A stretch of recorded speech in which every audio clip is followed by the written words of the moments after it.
국회의원들의 연봉은 인상되는데 국민을 위한 정치는 언제?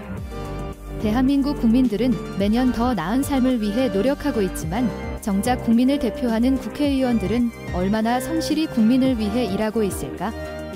국회의원들은 자신들의 연봉을 꾸준히 인상하면서도 정작 민생을 위한 정책과 법안에는 합의를 이루지 못하는 경우가 많다.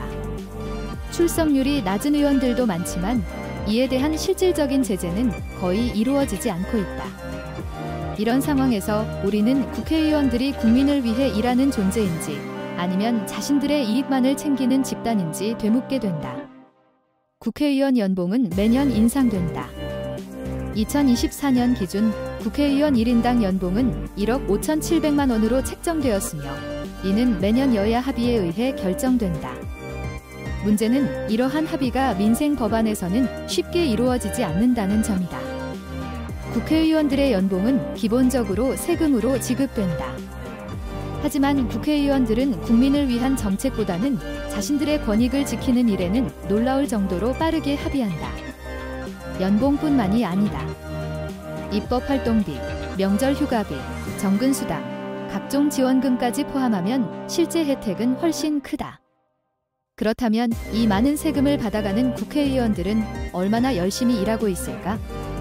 국회의원들의 출석률은 매년 논란이 된다.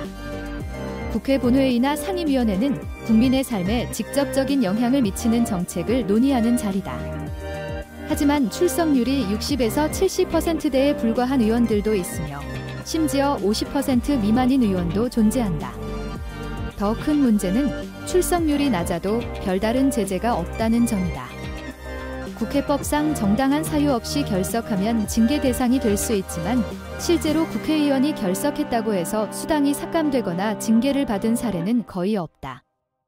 다시 말해 국회의원들은 국민의 혈세로 고액의 연봉을 받으면서도 정작 중요한 본회의와 상임위원회에 출석하지 않아도 별다른 불이익이 없다.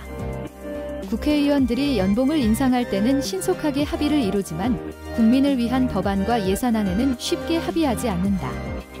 대표적인 예가 민생법안이다. 최저임금 관련 법안, 서민주거 안정대책, 소상공인 지원정책, 육아 및 교육 지원책.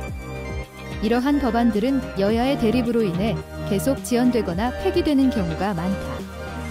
그러나 국회의원들의 연봉 인상은 단 한 번도 지연된 적이 없다. 국회의원들은 국민을 대표하는 자리다. 그러나 현재 국회의 모습을 보면 국민을 위한 정치는 뒷전이고 자신들의 이익을 지키는 데 더 집중하고 있다. 해결해야 할 문제, 국회의원 연봉 자동 인상 구조 개선, 출석률이 낮은 의원에 대한 강력한 제재 도입, 국회의원들의 특권 폐지 및 혜택 축소, 민생 법안에 대한 신속한 논의 및 처리 의무화. 국민들은 세금을 내면서 더 나은 삶을 기대하지만 국회의원들은 국민의 기대를 외면한 채 자신들의 연봉만 인상하고 있다. 국민들이 정치에 무관심하면 이런 불합리한 구조는 계속될 것이다.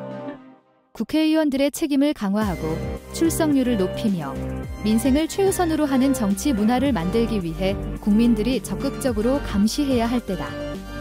이제는 국민이 행동할 때다.